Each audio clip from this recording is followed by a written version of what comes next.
বাবুই পাখির দিকে দেখেন তাকাইয়া। প্রাইমারিতে পড়ে নাই, হাই স্কুলে পড়ে নাই, কলেজে পড়ে নাই, বিশ্ববিদ্যালয়ে পড়ে নাই, কোনো ডিগ্রি নাই, কোনো মাস্টার নাই। তাকাইয়া দেখো বাবুই পাখি তাল গাছের ডালের মধ্যে এত সুন্দর বাসা বানাইলো। যত বৃষ্টি হোক না কেন বাবুই পাখির বাসার মধ্যে পানি ঢুকে না। ভিতরে খুলে দেখবেন বাবুই পাখির বাসার ভিতরে বেডরুম আলাদা, ডিম পাড়ার রুম আলাদা, বেডরুম আলাদা, থাকার রুম আলাদা। এরে মানুষ, তুই ইঞ্জিনিয়ারিং করে অহংকারী করো।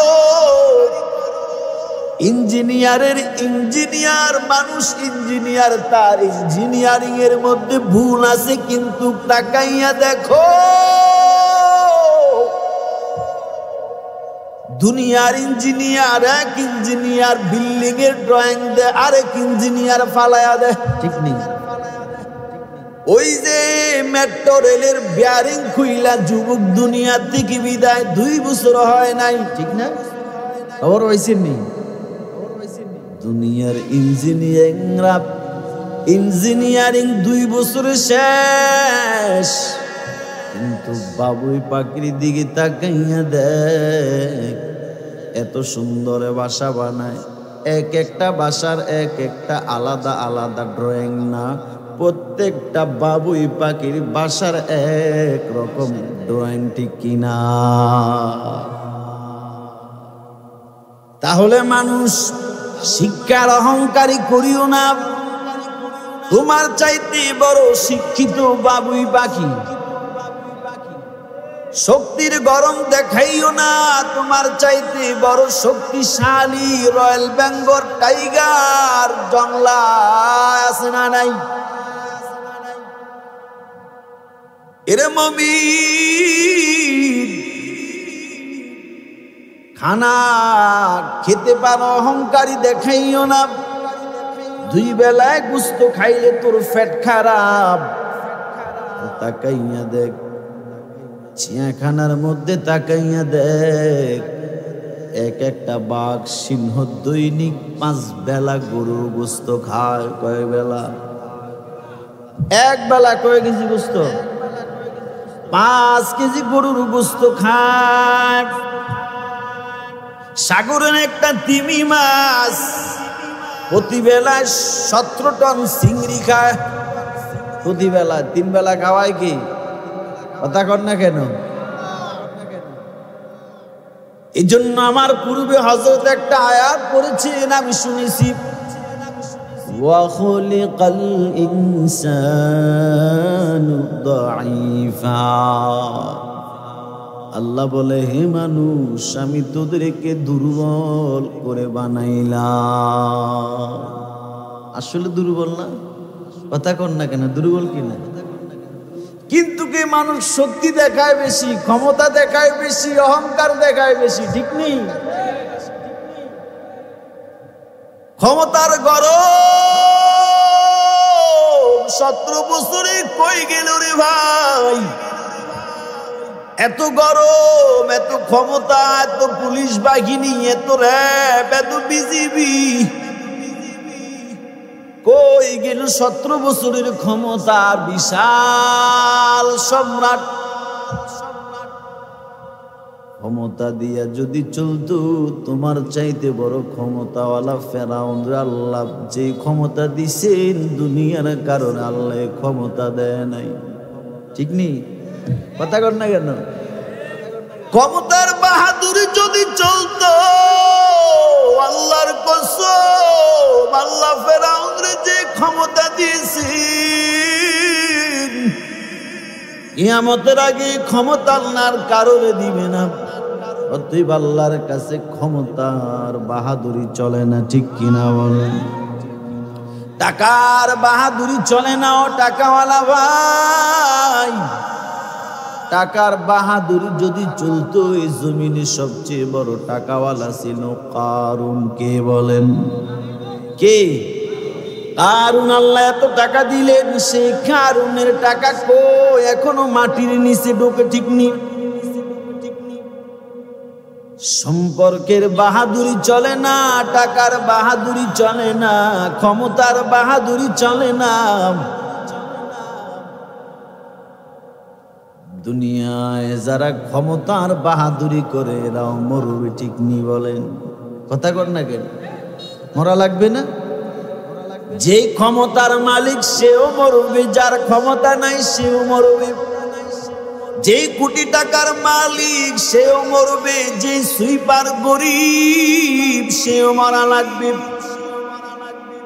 যে শিক্ষিত সেও মরবে, যে মূর্খ সেও মরবে। যেই ব্যক্তি সুস্থ সেও মরবে, যে ব্যক্তি অসুস্থ সেও মরবে। যে আলেম সেও মরবে, যে আওয়াম সেও মরবে, ঠিক নি? বলেন ডাক্তার যারা তারা মরবে না? হ্যাঁ, বাঁচার জন্য ডাক্তারের কাছে দৌড়ায়, রাতের 11টায় বুক চিনচিন ব্যথা করে, ফিন করে। অ্যাম্বুলেন্স রে খবর দে, তাড়াতাড়ি অ্যাম্বুলেন্স রে ডাকো। অ্যাম্বুলেন্স নিয়ে কুমিল্লা টাওয়ারে ঢুকাইছো, কয় হবে না, কই কো টাকা নিয়ে যাও। অ্যাম্বুলেন্সে তাড়াতাড়ি টাকা বড় ডাক্তারের কাছে নিয়ে গেল, লাইভ সাপোর্টে ঢুকাইল। লাইভ আইসিইউতে ঢুকানোর পরে 1 ঘন্টা পরে কয় রুগী নেই। কি নাই? ডাক্তারের কাছে গেল বাঁচার জন্য, ঠিক নেই? অথচ সে ডাক্তারের কাছে যাওয়ার পরে মারা গেল। কথা কন না কেন? এবার আসেন, যে ডাক্তারের কাছে মানুষ বাঁচার জন্য দৌড়ায়, সেই ডাক্তার মারা যায়নি। কথা কন? ডাক্তার যদি মানুষরে বাঁচাইতে পারত, আল্লাহর কসম দুনিয়ার কোন ডাক্তার মারা যেত না। পীর যদি সন্তান দিতে পারত, তাহলে জমিনে সন্তানবিহীন কোন নারী পাওয়া যেত না, ঠিক কিনা বলেন? পীর যদি ধনী বানাইতে পারত, আল্লাহর কসম এই জমিনে কেউ গরিব থাকতো না, ঠিক কিনা বলেন? পীর যদি তোমারে সুস্থ বানাইতে পারত, এই জমিনে হাসপাতাল থাকতো না। এর মুমিন, দুনিয়ার সব দুর্বল দুর্বল দুর্বল, একমাত্র সবল হলেন একজন, তিনি আমার আল্লাহ। হায়াতে আল্লাহ, মৌতে আল্লাহ, ঠিক কিনা বলেন? হায়াতে আল্লাহ, মৌতে আল্লাহ, কবরে আল্লাহ, হাসরে আল্লাহ, কবরে আল্লাহ, হাসরে আল্লাহ।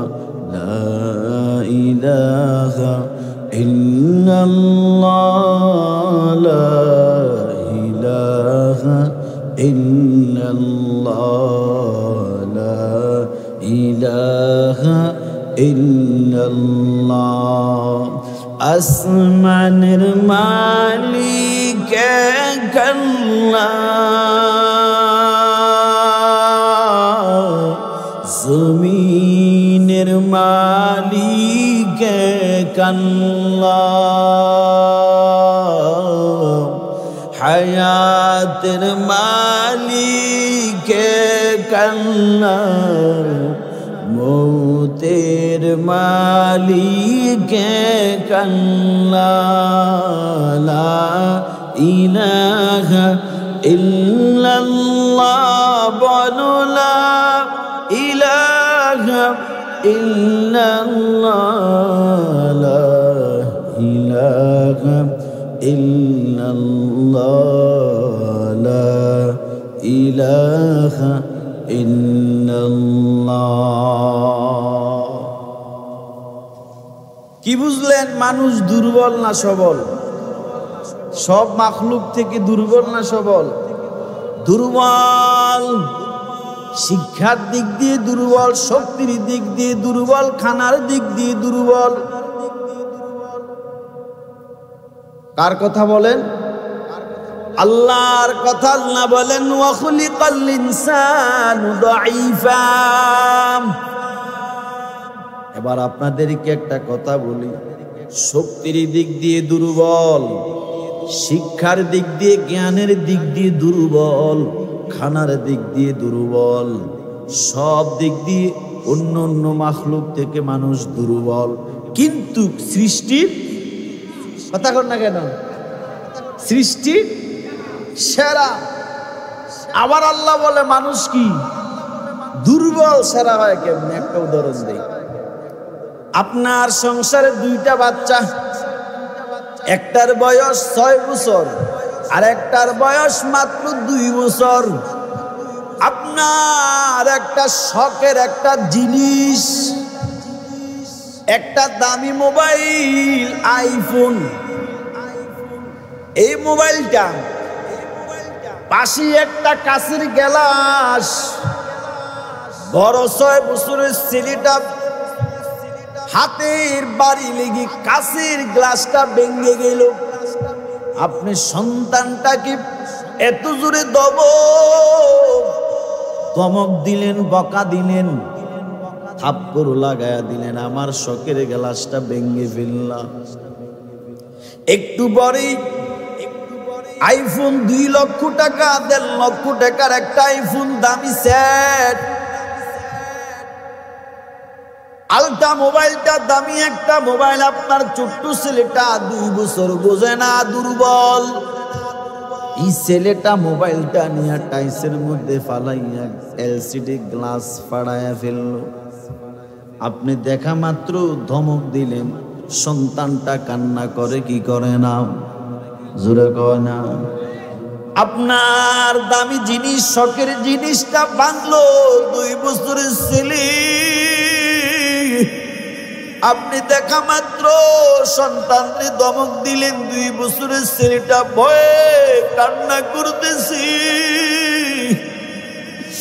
আপনি দেখেন 2 বছরের ছেলেটা চোখ দিয়া পানি ছাড়ছে। আপনি দৌড়াইয়া সন্তানটার বুকে নিয়ে বলেন, বাবা তোমার কিছু বলি নাই, তুমি কান্না করিও না। কয়েক মিনিট আগে বড় ছেলেটা 100 টাকার একটা গ্লাস ভাঙলো, তারে ধমক দিলেন, তার বকা দিলেন, গায়ে হাত তুললেন। অথচ একটু পরেই ছোট আবু ছেলেটা আপনার দামি সেটটা ভেঙে ফেলল। একটা ধমক দেওয়া মাত্র কান্না শুরু করে দিল। আপনি বকলেন না, গায়ে হাতও তুললেন না, বরঞ্চ ছেলেটা কান্না করা দেখে আপনি বাবা সইতে পারেন না। সন্তান তারে গিয়ে জড়ায়া ধরে বলে, বাবা কাঁদিস না, আমি তোরে কিছু বলি নাই। কি বুঝলেন? দুটোটাই তো আপনার ছেলে। একটা হাত সস্তা জিনিস ভাঙলো, আপনি তারে বকাও দিলেন, ধমক দিলেন, গায়ে হাতও তুললেন। আর 2 বছরের ছেলেটা আপনার 1.5 লক্ষ টাকার মোবাইলটা ভাঙলো, তারে বকাও দিলেন না, গায়ে হাত তুললেন না, সামান্য একটু ধমক দিলেন, অথবা চোখটা বড় করে তাকাইলেন। ছেলেটা ভয়ে কান্না করতেছে, আপনি সাথে সাথে তারে সান্ত্বনা দেওয়ার জন্য জড়ায় ধরে তারে কোলে নিলেন। কি ব্যাপার? কারণ কি? কই দুটোটাই তো তোমার ছেলে। বড়টা বড় যে সেই সবল, ছোট যেটা এটা হলো দুর্বল। ঠিক কিনা বলেন? ছোট এটা দুর্বল, এটা বোঝে না, এটা বোঝে না, এটা দুর্বল। ছোট্টটা দুর্বল। এই জন্য বাবা, ছোট্ট শিশু দুর্বল, সন্তানের বাবা দুর্বল হওয়ার কারণে বাবা সন্তানের বকে না, গায়ে হাত তুলে না। আল্লাহ বলে রে হে মুমিন, ও আমার বান্দারা, তোদেরকে আমি বানাইছি বড় দুর্বল, তোরা আমার কাছে বড় দুর্বল। আমি আল্লাহর কাছে শক্তিশালী বাঘ, তার এত দাম নাই। আমি আল্লাহর কাছে বড় বড় শক্তিশালী হাতির দাম নাই। আমি আল্লাহর কাছে দুনিয়ার কোন মাখলুকের এত দাম নাই। তোরা বান্দারা হাজারো হাজারো গুনাহ করো, বান্দা বাজুর গুনাহ যদি সাগরের ফেনা পরিমাণ হয়, আমি আল্লাহ তোর জন্য দয়া নিয়ে আসি পাহাড় পরিমাণ। তোর গুনাহ যদি হয় পাহাড় পরিমাণ, আমি আল্লাহ তোর জন্য দয়া নিয়ে আসি আসমান পরিমাণ। তোর গুনাহ যদি হয় আসমান পরিমাণ, আমি আল্লাহ তোর জন্য দয়া নিয়ে আসি আরশ পরিমাণ। কারণ কেন জানুনি, আমি তো আল্লাহ বলছি তোরা দুর্বল।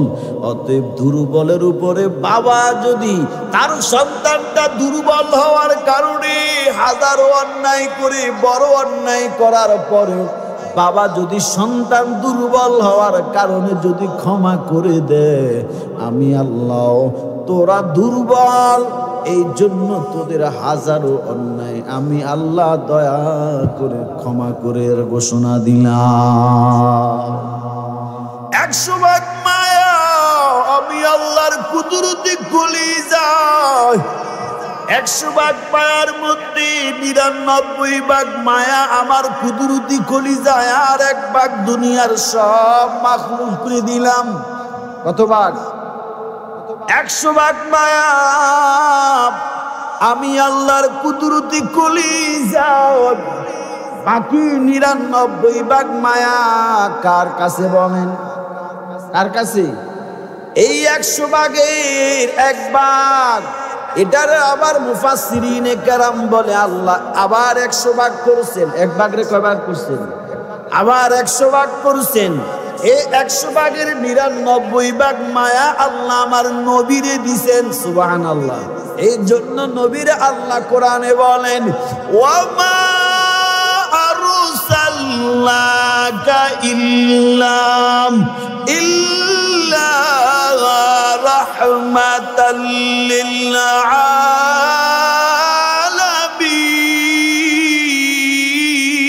আলামিন।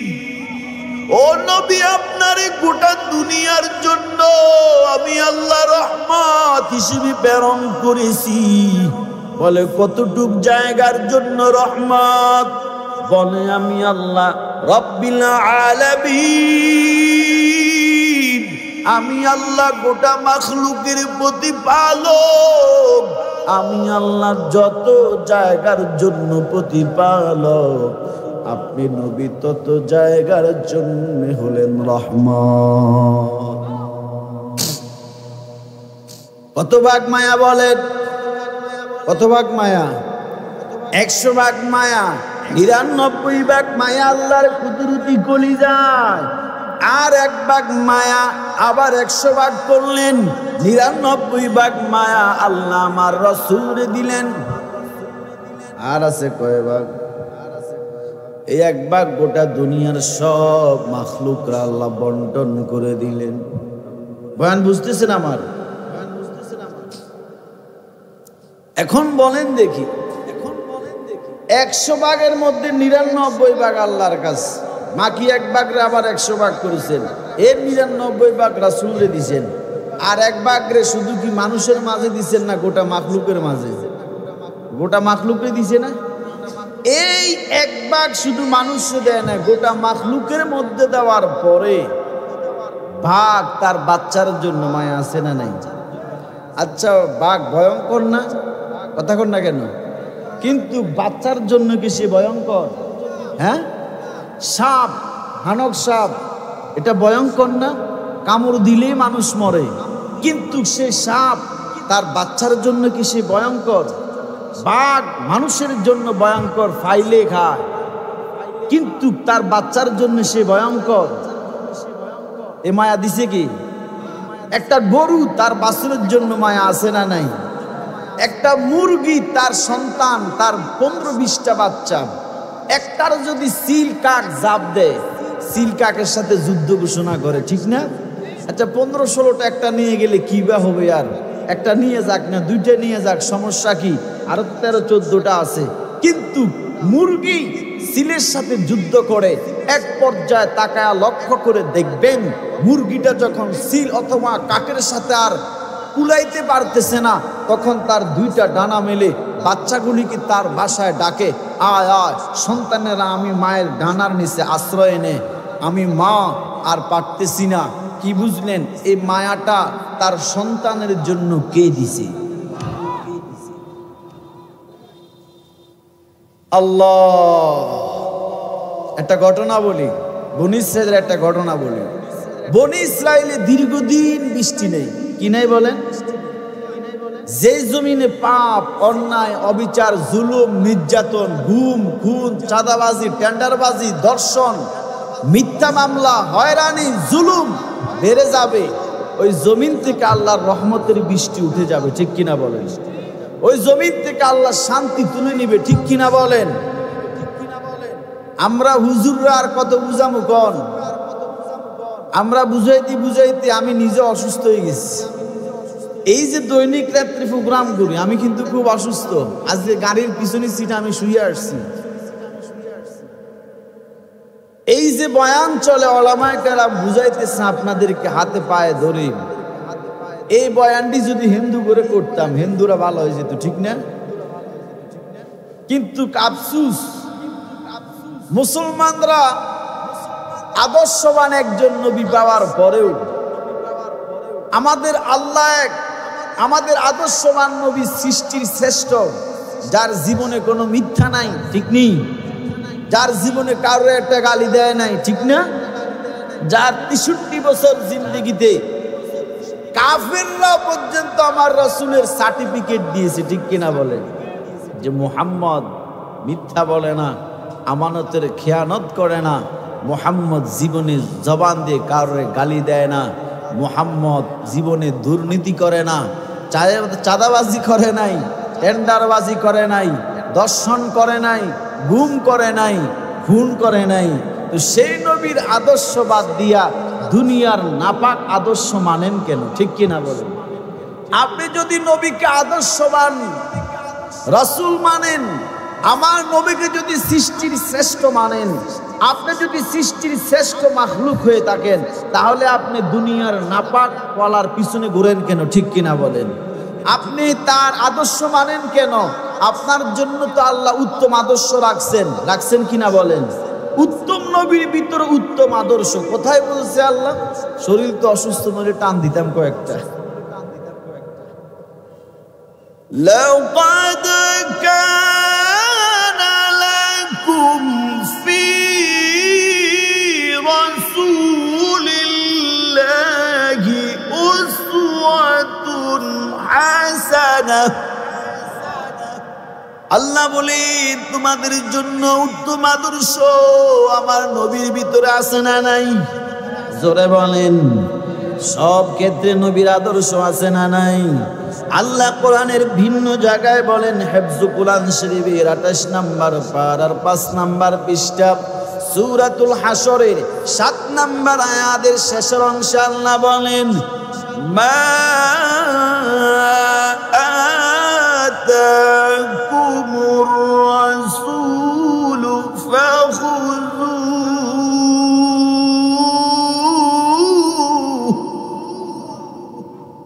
ওয়া মা নাহাকুম আনহু ফান্তাহু ওয়াত্তাকুল্লাহ।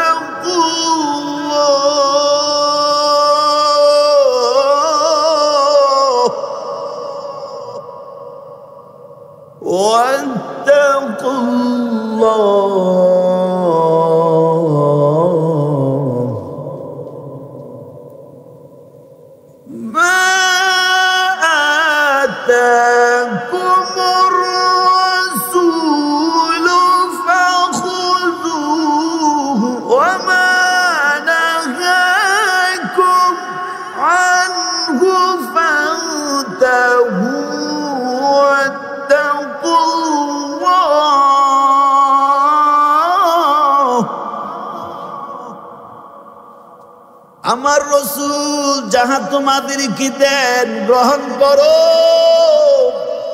যাহা থেকে নিষেধ করেন তাহা থেকে দূরে থাকো। বুঝে থাকলে বলুন। আবু বকর আমার নবীর আদর্শ মানছেনি, ওমর মানছেনি, উসমান মানছেনি।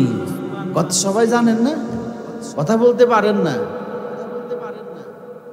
ওমর মানছেনি, উসমান মানছেনি, হযরত আলী মানছেনি, আফ্রিকান থেকে আসা কালো বেলাল মানছেনি। বলে আমার নবীর বিবি আম্মা জান খাদিজা নবীর আদর্শ মানলনি? বুঝে থাকলে বলুন। আবু বকর আমার নবীর আদর্শ মানার কারণে দামি হলো না বেদামি? আবু বকর আমার নবীর আদর্শ মানার কারণে দাম বাড়লো না কমলো? কেমন বাড়লো জানুনি? মুফাসসিরিনে কেরাম বলেন পুরুষের মধ্যে ঈমান আনলেন আবু বকর। আমার আল্লাহ আবু বকর রে আমার নবীর মাধ্যমে আল্লাহ জানায়া দে পয়গম্বর, আপনার সাহাবী আবু বকরের আমি আল্লাহর পক্ষ থেকে সালাম। সেই আবু বকর আমার নবীর আদর্শ মানার কারণে আমল কম না বেশি? শুধু কি নবীরে মানলো, নবীর আদর্শ মানলো, ঠিক কিনা বলেন? শুধু কি নবীরে মানলো, নবীরে ভালোবাসলো, নবীর আদর্শ মানলো, নবীর হাতে হাত রেখে কালেমা পড়ে ঈমান আনলো? শুধু কি তাই? আমলের বেলাও আবু বকর আমলের কোনো শেষ নাই। শুধু কি তাই? শুধু কি তাই? আমার আল্লাহ আবু বকরের সালাম দিল। শুধু কি তাই? 10 জন সাহাবা আমার আল্লাহ দুনিয়াতে জান্নাতের সুসংবাদ দিল। 1 নম্বরে আবু বকরের আল্লাহ দিল। এরে কুমিল্লার মানুষ, সেই নবীর আদর্শ মানার কারণে আবু বকরের দাম বাড়লো না কমলো? নবীর আদর্শ কত সুন্দর! 2 বছরের উপরে রাষ্ট্র চালিয়েছেন আবু বকর। ইন্তেকালের পরে আবু বকরের জীবন বৃত্তান্ত আলোচনার আয়োজন করা হলো। খলিফা হলেন হযরত ওমর। আলোচনা করা হলো আবু বকরের জীবন ইতিহাস নিয়ে। একজন গ্রাম্য মানুষ বলে, ওমর আমি আবু বকরের একটা ঘটনা জানি, যে ঘটনাটা কেউ বলে নাই। কি ঘটনা? আমি পায়ে দেখতাম খলিফাতুল মুসলিমিন আবু বকর এই পথ দিয়ে হেঁটে যেতেন, ভিতরে যেতেন, হাতের মধ্যে একটা পোটলা নিয়ে যেতেন, কি যেন পাকাইয়া যেতেন। হযরত ওমর মনে মনে ভাবলেন হয়তোবা এই পথে কোনো কিছু একটা আছে না নাই। খবর নিয়ে দেখলেন, খবর নিলেন আবু বকর পায়েস পাকাইয়া এই পথ দিয়ে যেতেন অথবা হালুয়া পাকাইয়া যেতেন। হযরত ওমর হালুয়া অথবা পায়েস পাকাইয়া এই পথে হাঁটতেছেন। গ্রাম্য একটা রাস্তা, যেতে যেতে ভিতরে গিয়া দেখেন একটা দুর্গন্ধ। হযরত ওমর তাকাইয়া দেখেন একটা ছোট্ট ঘর। এই ঘরের মধ্যে একটা অসুস্থ বান্দা পড়ে আছে। অসুস্থ একটা আল্লাহর বান্দা, উঠতেও পারে না, বসতেও পারে না। আল্লাহর বান্দা আবু বকর এই আল্লাহর বান্দাটার জন্য দৈনিক খানা পাকাইয়া নিয়ে যেতেন। ওমর গিয়তর ভিতরে ঢুকে সালাম দিলেন। সালাম দেওয়ার পরেই বলে, কে আপনি? আবু বকর। ওমর এখনো তার পরিচয়টা দেয় না। আপনি আজকে কয়েকদিন আপনার কোনো খবর নাই, কইছিলেন আবু বকর, কইছিলেন আপনি? তিনি কিছু বলে না। হঠাৎ করে খলিফাতুল মুসলিমিন ওমর ওই যে নিজের হাতে পাকানো ওই খানাটা ইহুদিটা মুসলমান না ইহুদি, কে বলেন? ইহুদি অসুস্থ, ইহুদির মুখে খানা তুলে দেব। ইহুদি ডাক দিয়া বলে, আপনি কে? ও কয়েকদিন আগে যে আপনারে দৈনিক টাইমে এসে আপনারে খানা খাওয়াইতো। বলে, আসলে আপনি কে বলেন? আপনি তো সেই নাম। ওমর এখনো পরিচয় দেয় না, আমি রাষ্ট্রের প্রধান খলিফা হযরত ওমর। ওমর পরিচয় দেয় না। ওমর ইহুদি অসুস্থর মুখে চামিচ দিয়ে খানা তুলে দেয়। ইহুদি বলে, আপনি তো আগের সেই লোক না। বলে, কেমনে বুঝলা? আগে যিনি ছিলেন তিনি জানেন আমি অসুস্থ, আমি ঠোঁটগুলো আমার পচে গেল, আমি খানা খেতে ব্যথা পাই। ওই আল্লাহর বান্দা আমারে নিজের জিহ্বায় খানা নিয়ে আমার জিহ্বায় খানাটা তুলে দিত, যাতে আমার কষ্ট না হয়, ঠোঁটে যাতে আমি ইহুদি ব্যথা না পাই। অতএব আপনি তো চামিচ দিয়ে খানা খাওয়াইতেছি, আমি বুঝেছি আগে যিনি আমার খানা খাওয়াইতো আপনি সেই ব্যক্তি না। হযরত ওমর চোখ দিয়ে পানি পড়তেছে, ডাক দিয়া বলে, ও ইহুদি ভাই, আগে যিনি তোমার খানা খাওয়াইলো তুমি চিনোনি? কয় না না। কয় তিনি হলেন রাষ্ট্রের খলিফা হযরত আবু বকর সিদ্দিক রাদিয়াল্লাহু তাআলা আনহু। ইহুদি চোখের পানি ছেড়ে, তিনি যে রাষ্ট্রের খলিফা আমি তো চিনলাম না। আমার মনে আশা ছিল রাষ্ট্রের খলিফা হযরত আবু বকররে যদি পাইতাম আমি তার হাতে কালেমা পড়ে মুসলমান হয়ে যেতাম। না, আমি তো সেই পরিচয় দেয় নাই। আমি ভাবছিলাম সাধারণ কোন আবু বকর। উমর কয়, ইহুদি ভাই, না না, এটা আল্লাহর নবীর হাতে গড়া সাহাবী হযরত আবু বকর। কই গেল আবু বকর? কয়েকদিন আগে আবু বকর দুনিয়া থেকে বিদায় নিয়ে গেল। ইহুদি চোখের পানি ছেড়ে কয়, আপনি কি? কয়, আমি ওমর। কয়, দেরি করবেন না, আপনি তাড়াতাড়ি আমার কালেমা পড়ে মুসলমান বানায়া দেন, কারণ আমি যদি মারা যায় আমি ইহুদি হয়ে মৃত্যুবরণ করা লাগবে। যেই ইসলামের আদর্শ এত সুন্দর, রাষ্ট্রের প্রধান হইয়া আমি বিদ্রোহী, আমি ইহুদির যদি নিজের হাতে খানা খাওয়াইয়া দে, বুঝা গেল এই আদর্শওয়ালা ধর্মের মতো, এই আদর্শবান নবীর মতো আর কেউ আছে কিনা বলেন? না না, তাড়াতাড়ি আমার কালিমা পড়ায় মুসলমান বানায়া দাও। এরে কুমিল্লার মানুষ, এই নবীর আদর্শ এত সুন্দর, যে নবীর আদর্শ চুরি নাই, ডাকাতি নাই, ঠিক কিনা বলেন?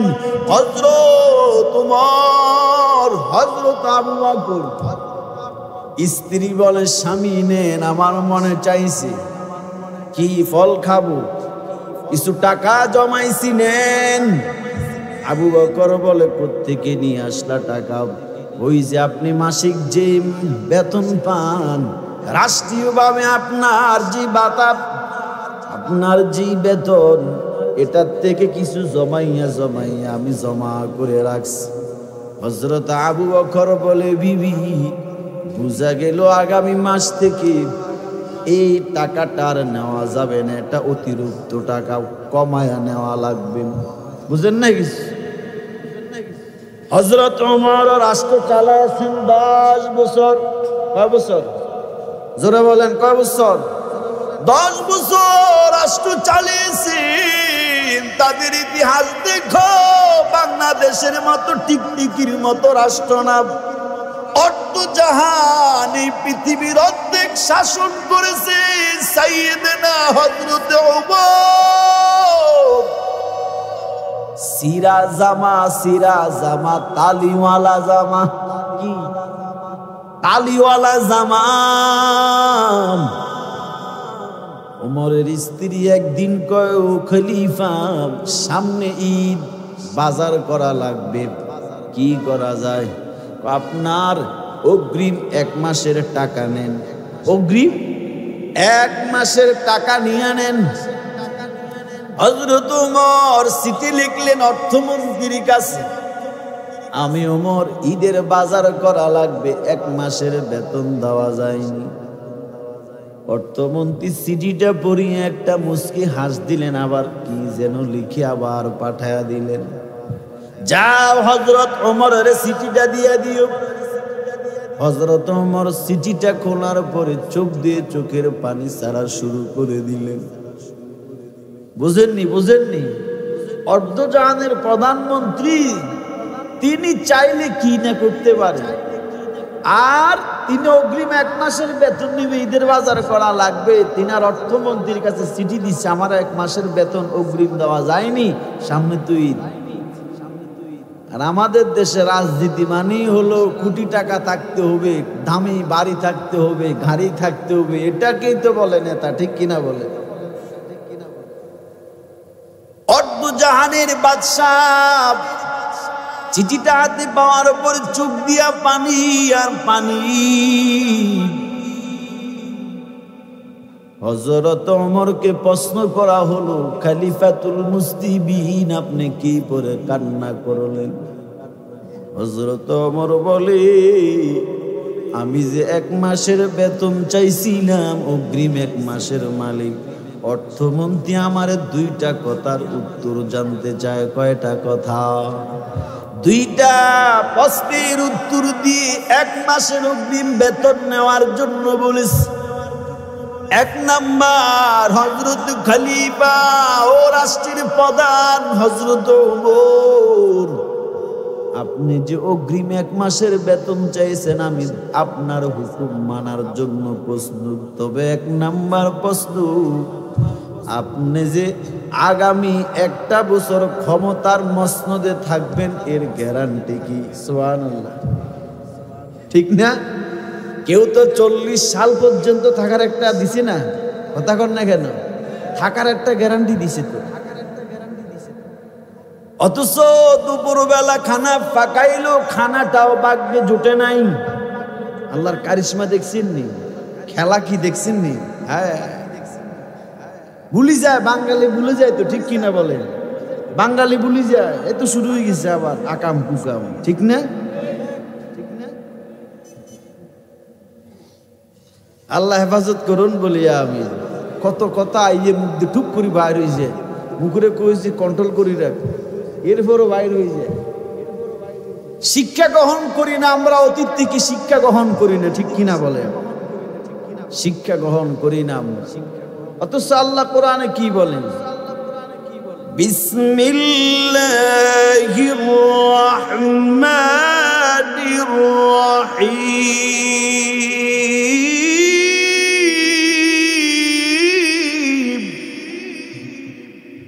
ইযা